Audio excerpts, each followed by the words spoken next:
वाल्मीकि रामायण में माता सीता द्वारा गया में दशरथ जी के पिंडदान को लेकर एक किस्सा मिलता है। गया में ऐसे 5 लोग थे जिन्होंने झूठ बोला, जिसके कारण उन्हें माता सीता का शाप झेलना पड़ा।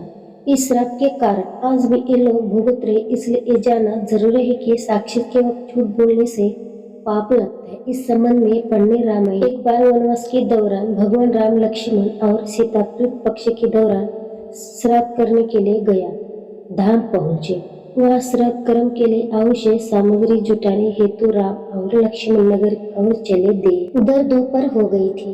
पिंडदान का कुतब समय निकलता जा रहा था और सीता जी एक व्यग्रता बढ़ती जा रही थी। तभी दशरथ जी की आत्मा ने माता सीता के सक्षम पिंडदान की मांग कर दी। जी के आगे फल्गु नदी पर अकेली सीता जी असमंजस में पड़ गई।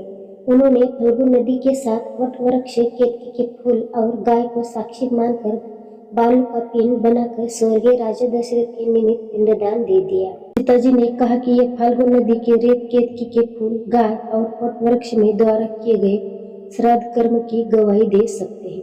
लेकिन फल्गु नदी, गाय और केतकी के फूल तीनों इस बात से मुकर गए।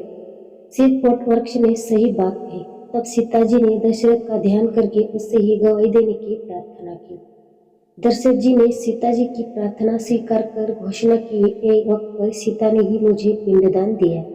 इस पर राम अक्षत हुए, लेकिन तीनों गवाही द्वारा झूठ बोलने पर सीता जी ने उनकी क्रोधित होकर श्राप दिया कि फल्गु नदी जा तो सिर्फ नाम की नदी रहेगी, तुझमें पानी नहीं रहेगा। इस कारण फल्गु नदी आज भी गया में सूखी रहती है। गाय को श्राप दिया कि तू पूज्य होकर भी लोगों का झूठा खाएगी, और केतकी के फूल को श्राप दिया कि तुझे पूजा में कभी नहीं चढ़ाया जाएगा।